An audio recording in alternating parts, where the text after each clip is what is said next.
Yo, what's going on, snipers, and welcome back to our Atlanta Thrashers franchise mode here in NHL 21.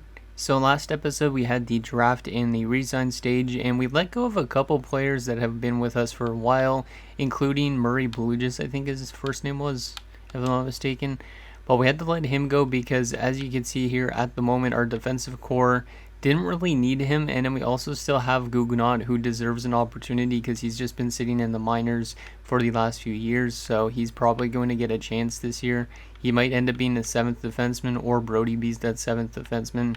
Not 100% sure with that, so but yeah, we had to let him go, and yeah, pretty much the rest of the team looks the exact same as last year.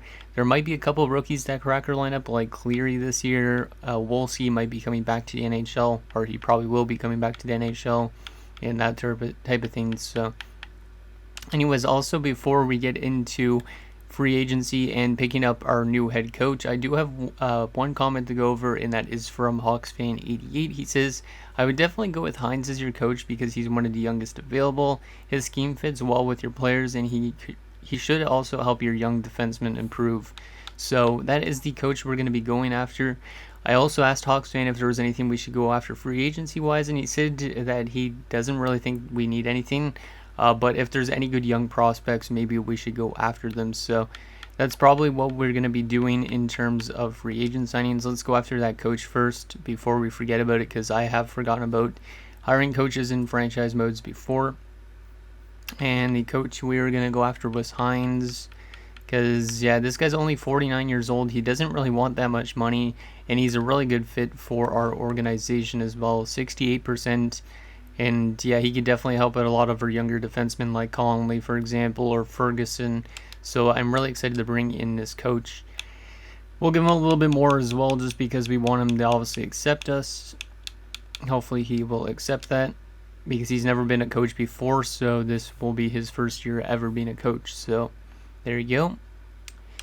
And then we're going to take a quick look at free agency just to see if there's any potential prospects. I don't know how much contract spaces we have, actually, though. First, we currently have 35 out of 50 contracts. If we go to our RFAs, we have 1, 2, 3, 4, 5, 6, 7, 8, 9, 10, 11, and 12. So we technically have 47 out of 50 contracts. So I think we do have 3 contracts in terms of room. So if there's any potential prospects we could bring in for 3 of them, we could definitely do that. Yeah, we're just not going to sign any roster players, pretty much. Like, the guys that we would sign would be for the AHL. So let's just take a look if there's any good potential players out there. And we want to go to UFA. So UFA wise, we want to go by, yeah, we're already by potential. Doesn't really look like a whole lot. Like, there is a lot of low leads, but a lot of them are like older. Like, there's a 21-year-old, but yeah, his attributes don't look great. Like, he's probably not going to pan out. This guy's a 59, 19-year-old sniper. Maybe we bring him in. Yeah, you know what? We're going to bring this guy in for the AHL. Why not? Yeah, what else do we got here? Any other younger good guys? Looking for like those 19 and 20-year-olds, not the 24 to 25-year-olds. 22-year-old low top 6, not really interested in that. Goalie-wise, there's a 20-year-old starter, but we don't really need to bring in another goalie. We could always bring in McPherson. 62 at 20 is not terrible, but he's probably not going to become a starter. Yeah, I think that's all we're going to do for signing-wise. There's also a fringe starter, but we don't really need a fringe starter goalie. We have already some goalies, so I think we are good. That's the only signing we're going to make in this off-season. And also, I want to let you guys know before we actually sim through the off-season and whatnot, that this episode and the next episode of our Atlanta Thrashers franchise mode are the last 2 episodes that won't be pre-recorded, because if you guys forget, I am going to BC and Nova Scotia in a few weeks, so pretty much every video you're going to see in August is going to be pre-recorded, so just a little heads up on that front. So but anyways, let's get into simulating to the start of the season. I think we should be able to get that guy, and we also got to make sure our RFAs all accept. So let's go to the, let's actually just go to the end of the month. We should be able to get this guy, no problem. if we miss out on him, it's not the end of the world. And we do get that coach because the tipping point was we offered him more money. I'm very excited to see how that coach helps out our team. So Ken Breen is accepted, which is good. That's that sniper. We're just waiting on all of our RFAs that are trying to hold out for a one-way contract, which is kind of dumb because a lot of these guys aren't even close to being one-way players. Like some of them are like 70 overalls and they want one-way deals, but it looks like a lot of them are accepting, which is good. Okay, let me just check to make sure we got all of them. We'll also take a look at the AI signings just because I like to see where Joe Thornton and stuff signed, because Joe Thornton's the big name free agent this year. Let's take a look at our contracts just to make sure we got all those RFAs. We're just waiting on Rowe. There you go. We should be able to get Rowe for 700k. Let's advance a few more days, get to the end of this month, and then take a look at those signings. Should be interesting to see where Thornton goes. Hopefully he goes to San Jose like in real life. That'd be kind of cool. So we should be getting Rowe back. Yep, there's Rowe. Okay, so let's take a look at those AI signings for the first month of the offseason, and then we'll probably make a jump cut to the start of next season. So who went where in terms of this offseason? So there was actually a few trades as well. Jeff Friesen gets sent to the Sharks, which is kind of cool because that's where he actually started his NHL career. And Kristen Huselius goes to Colorado from Columbus. That's interesting. Rusty Klesla going back to Columbus. Signing wise, Jimmy Howard signs in Colorado. Some Gonchar guy signs in Washington, which is kind of funny. Let's see, what else do we got here? We're to this stage though where there's not a lot of created guys. Brian Southerby signs in Anaheim. I believe he played there in real life, if I'm not mistaken, because there's like a lot of random Caps players from back in those days that could have been Anaheim Ducks that I don't remember. What else we got here? Ethan Morrow signs in Washington. Chris Clark to Montreal, who just came off a Stanley Cup win. Herdina to Europe. Michael Clare to San Jose. Tom Poti to Pittsburgh. Daniel Briere to the San Jose Sharks. That's a good signing for them. San Jose's already been a pretty good team in this, so they add a nice center. Tverdovsky to Ottawa. Peter Forsberg to Washington. Don't know if I like that. Don't know if I hate it either. Anything else interesting to note? A lot of random EA-generated players. Marek Zidlich goes to Tampa Bay. Marcel Gottsch goes to Florida, where he played in real life, so that's also really cool. Verrata goes to Carolina. David Abisher goes back to Colorado. I don't know where he was for the last few years, but still goes back to Colorado. Fahey goes to Pittsburgh. Darcy Tucker goes to Tampa Bay, where he started his career, I think. Maybe not started his career, actually, because I think he started his career in Montreal. But he did play in Tampa Bay. Devin Dubnyk goes to Minnesota. Oh my, that's actually really cool. Devin Dubnyk going to Minnesota like he played in real life. Cool.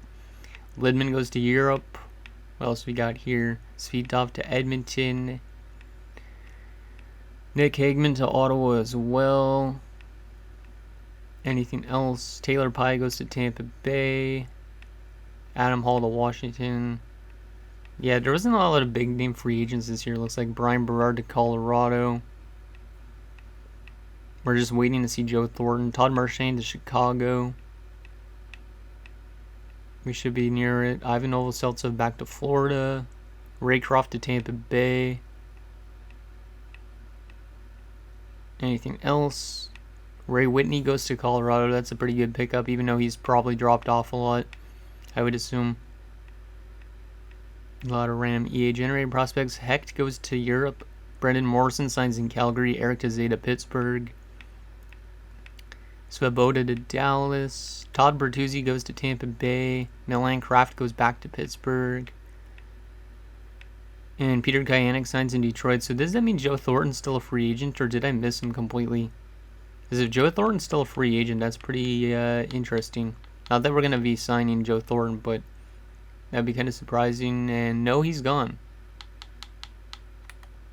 I must have missed him. Let me take a look at Find Player. Our player search, because I didn't see where he signed. I must have missed him. You guys probably saw him if you play back the video and whatnot, but I didn't see him, honestly. I just want to know where he went. So Joe Thornton went to the Ottawa Senators like he was supposed to. Okay. For 3 years at 13.4. Damn. Good pickup for the Sens. Okay, let's do a jump cut, guys, to our edited lines for the upcoming season, and then we'll start up simulating a little bit, probably like the first 3 months or so. So I'll see you guys in a second. Okay, guys, so our lineup looks pretty good for the most part. The only thing is we're going to have to probably use Guggenot as a depth defenseman because he doesn't really fit our blue line that well, unfortunately. But here's the rest of our team. So we got Malkin, Bergeron, Kovalchuk still, Camilleri, Houghton, and Kemp. I could always switch Houghton and Kuznetsov around. Then we got Ivanov, Kuznetsov, and Bork, and fourth line of Wolski, Frolov, and Henricius. Henricius and Ivanov could switch as well, but it's more just to get a chemistry boost for this team. As for our defense, we got Kondrativ and Wall, Ferguson and Martinez, and Colleen Brody. So Brody's going to be back in the lineup this year, with Bully just getting let go of to free agency. And yeah, there's actually not a negative chemistry boost because of the new coach, so that's pretty good. Goalie wise, we do have Carey Price still and Brian Elliott, and depth wise, we got Scavello, Bobrovsky, and Guggenot. So unfortunately, Guggenot has to be a depth defenseman just because, like I said, he doesn't fit really our bottom 6 defensive pairings. We could always put him into our top 4, but in that sense, I don't really know who we could take out of the lineup. Like, I could maybe take, I don't know, I would probably have to take like somebody like Kondrativ out of the lineup, or Brody. Yeah, I would try and take Brody out of the lineup, but it makes it minus, so I don't really know what I could do with the defensive core to get him in, but he's going to be a depth defenseman for now. So at least he's going to get maybe some playing time. And then here's the AHL, so I'm going to give Breen a lot of an opportunity because he's a low elite that we just signed. He's jumped up to a 61 as well, so hopefully playing with all these 70 overall players, he gets a good opportunity to get some good development. And yeah, that's pretty much our AHL team. Robbins should still be in the NHL, but we haven't given him much of an opportunity. Maybe one day we will, though, depending if we want to let go of Brian Elliott or not. So anyways, that's what our team looks like. There's our power play lines. Currently, I didn't actually adjust them, but I'm going to leave them the same. But yeah, we have pretty good chemistry across the board. No negatives. So I think our team should simulate pretty decently. Okay, so that is good. Now let's get this season started. I think we are listed as a buyer, which is good. What's our owner goals? I didn't take a look at those. Owner goals. What's our owner goals?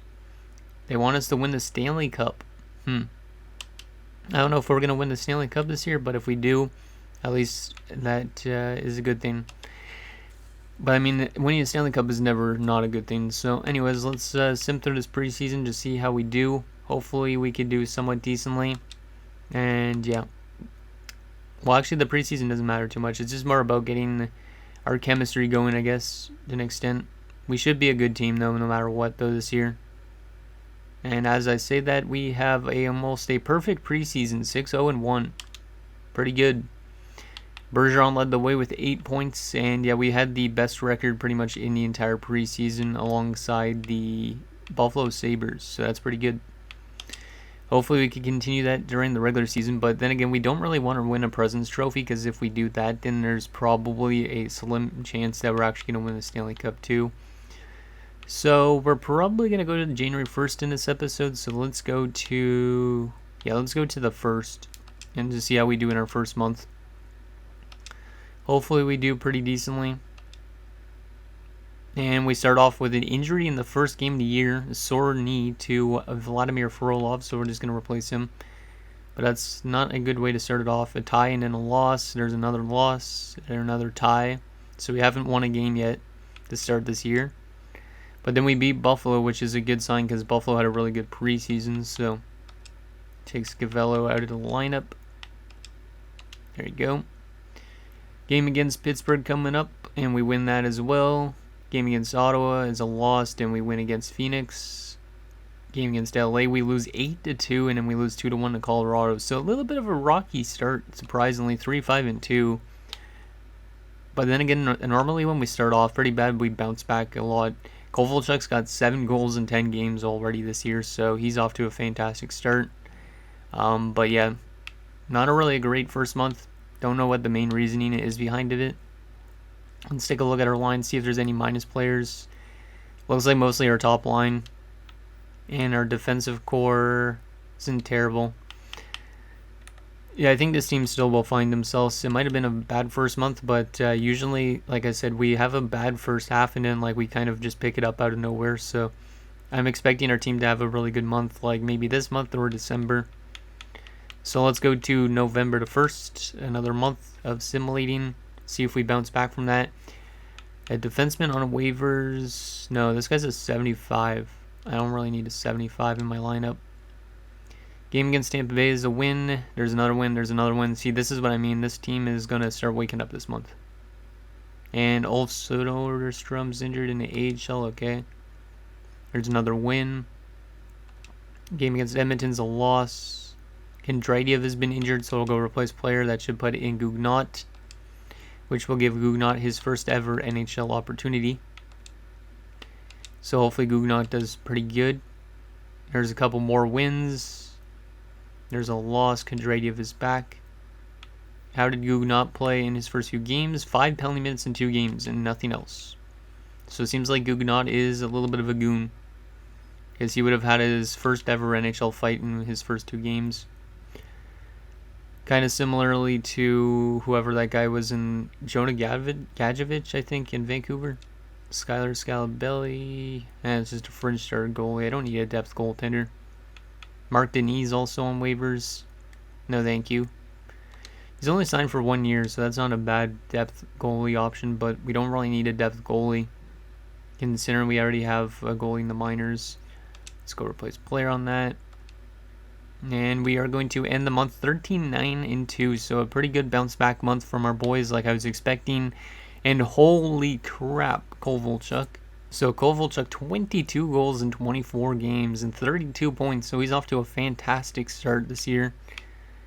Hopefully he can continue that. He's like on pace for probably close to 50 goals in 50 games, which is nuts. I don't think he's going to continue this all year round, but yeah, this is looking like a really good year for Ilya Kovalchuk. So I think we'll simulate one more month before we actually take a look at our player stats and the standings and all that. So let's do one more month. See if Ilya Kovalchuk can continue his ridiculous pace he's on right now. But yeah, it's good to see that the team is scoring a lot of goals. So, game against Rangers is a loss, but we bounce back with a nice win. No, I'm not making any trades right now. Enroth is back. I don't even remember what position that Enroth dude played in the AHL. He's a defenseman. So that means a lot of Kainen needs to come out. There we go. Let's see, game against the Oilers. Sorry, my voice is trying to go on me if there was like a jump cut in there. I'm just trying to not have my voice getting cleared in the video because I hate when that happens. Kemp has been injured, so we'll go replace player for now.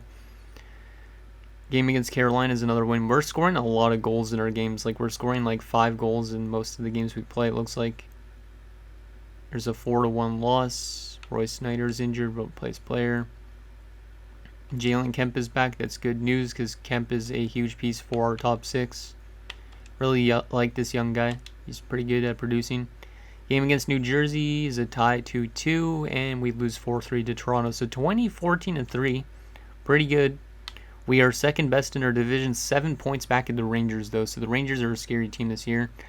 And it looks like our top line is still producing really well because Bergeron's got 48 points in 37 games. So that top line has been really good the last few seasons, and hopefully they can continue that. You know what? We're going to go maybe a couple more games, 4 more games, just so we're right at the exact halfway point of the season. That way you guys can see the point totals after 41 games. And in the next episode, we'll get the rest of the season done. So let's get 4 more games done just to get right to the halfway point. See how we do in these 4 games. Gordon Ferguson was never injured. Ladikainen in the AHL, I don't remember if he was injured. Was he? No, he wasn't. The AHL suffers a lot of injuries, I find. There's a loss. Game against Columbus is a tie. There's a win, and there's a loss. Okay, so 21-16-4 right at the halfway point of the season. And Bergeron's got 51 points in 41 games. I'm liking how this team is simulating so far. We're not simulating too good that we're probably going to get swept in the first round, and we're not simulating that bad that we're going to miss the playoffs. So, But our division is pretty tight, and the Eastern Conference in general is pretty tight. Because we're only 2 points above the United, who are in a playoff spot. We're only 3 points above the Maple Leafs, who are trying to get into a playoff spot. So, but we do have games in hand over the Leafs, so that's at least good. But let's take a look at the standings and our player stats so far for the season, so we can kind of get a feel for what we might need to address down the stretch. So starting off with our player stats so far, so Bergeron's been fantastic. No disappointments there. Malkin's been great. Not as good as Bergeron, but still really good. Houghtonen's actually been fantastic as well. 32 points this year from Houghtonen already. He's on pace for like 64 points. Kuznetsov, not as impressive, but still not too bad for like a third liner, I think. Frolov's been pretty solid. Scavello as a depth guy has been okay as well. Looks like we're a really good offensive team, and we're keeping the puck out in that as well based on the plus minus so far. Kovalchuk, 50 points in 41 games. He's got 32 goals at the halfway point of the season. He's on pace for 64 goals this year. Will he hit 64 goals? I don't think so, but if he could hit 60 goals, that'd be pretty impressive. Camilleri so far, 34 points, pretty solid. Kemp, 32 points in 38 games, so pretty solid from Kemp.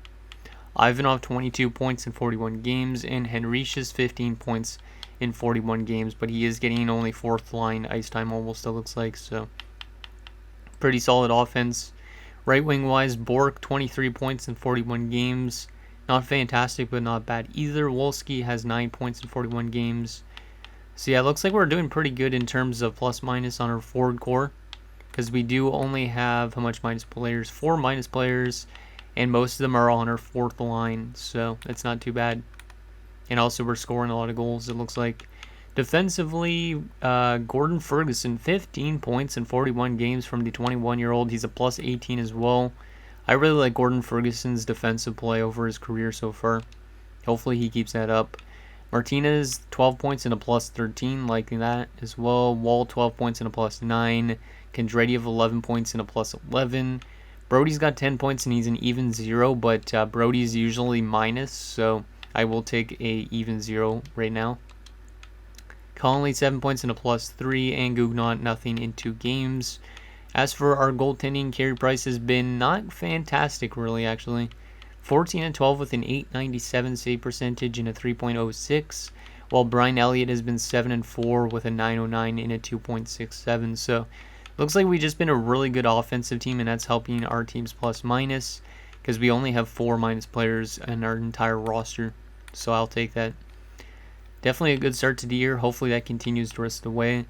Out of curiosity, let's just check this rest of the entire league. Damn, the top line in San Jose is all leading the league in points. 67, 73, and 73 points halfway through the season. San Jose is a nasty team. And the Rangers as well. The Rangers top line looks like they're also all up there. Interesting. Who's leading in goals? Ilya Kovalchuk is leading the league in goals right now, so he might win a Maurice Richard. So Ilya Kovalchuk is leading the league in goals with 32 goals, just above Anze Kopitar, so this is a really good season from Kovalchuk. But there is a lot of guys up there that could pass Kovalchuk if he decides to not put up as much. That's good to see Kovalchuk up there. Defensively, so far, Wade Redden's leading the most defensemen, so all defensemen are under point per game, which is interesting. And in goalie-wise, so far, Marc-Andre Fleury is killing it this year. Same with Colby Graham. Yeah, Marc-Andre Fleury's already got 7 shutouts halfway through the season. That San Jose team is really scary. Best rookie so far for points is Mikonov with Washington with 28 points. Interesting. So that's a little update on the player stats. Let's take a look at our team stats just to see what is going wrong with our team and what is going right. So at the moment, we are the 12th best team in the NHL. In terms of goals for per game, we are the 5th best offensive team in the NHL, so that's great to see. Goals against per game, we are around, I would say 13th. I'm not going to do the math right now, but we're around 13th, I think. Power play percentage, we are one of the best in the league, 27.3% on the power play, which is 3rd best behind the Rangers and Sharks. The Sharks and Rangers both have unreal power plays, Jesus. Penalty kill percentage, we are, looks like around mid-table. Yeah, probably around mid-table at 80.7%. So, yeah, we're just a really good offensive team this year, it seems like. And we're not terrible defensively either. So that's a little update on that front. So let's take a quick look at the draft class and the trading block and all that sort of stuff. And I'll also show you guys the contracts so you guys can let me know if we want to be trading away anybody.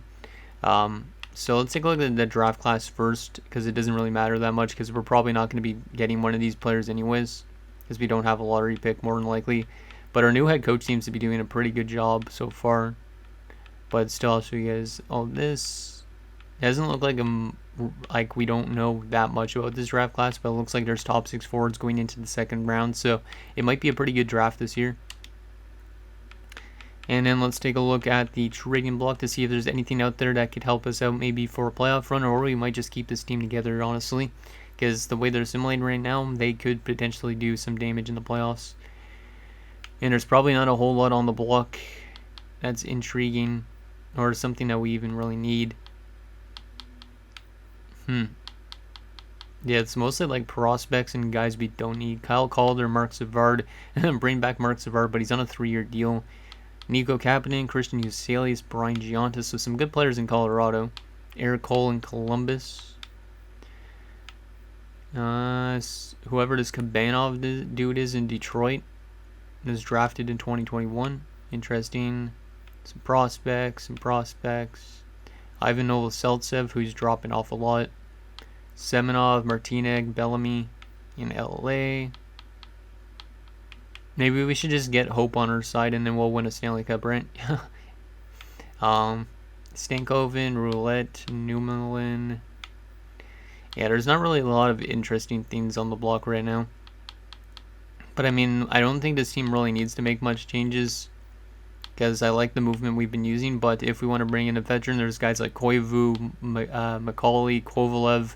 I don't know why the Rangers want to get rid of these guys, because the Rangers are in a really good spot right now in the season. Kovalev's also one of the best players in the league in terms of points, so I have no idea why the Rangers want to get rid of those guys, but maybe they don't think they're going to be a good team next year. They probably won't be, because they're probably going to have a lot of retirements or something. But yeah, there's not really anything too interesting. There's some pieces. Matt Cullen, Olli Jokinen, Damon Langkow, Ola Kavashin, Brako Radovojevic. So some pretty good pieces actually there in Vancouver. Olli Jokinen at 1 year left is not terrible, but I don't really know where we would slot somebody like him in. He actually might fit our lineup, so that's kind of interesting. Washington has, is that Eric Lindros? Yeah, that's Eric Lindros, but he's more of a depth guy. Same with Peter Forsberg. It'd be cool to bring in one of those guys as a depth option, but honestly, I don't think it's worth it. So that is that. Let's take a quick look at our contract situation just to see who's up for renewal next offseason. So Camilleri is going to need a new contract. Ferguson's going to need a new contract. Houghton, Kondratiev, Brody, Frolov. So a lot of these guys are kind of expendable. Ivanov and Ferguson obviously are guys that I could sign long term, but everybody else could pretty much be like expendable if we want to let them go. But I would probably bring back most of them just because this is how our team simulates. So also Brian Elliott's contract's up, so we could always choose between Brian Elliott and Jackson Robbins if we want to, but both are pretty similar in age. So anyways, guys, that's going to do it for this episode of our Atlanta Thrashers franchise mode. So in next episode, we will simulate the next half of the season. We might make a few trades if you guys think it's necessary, but I think this team is definitely going to be making another run for the playoffs and probably another run for a Stanley Cup potentially. So let me know what you guys think down below, and I'll see you guys next time.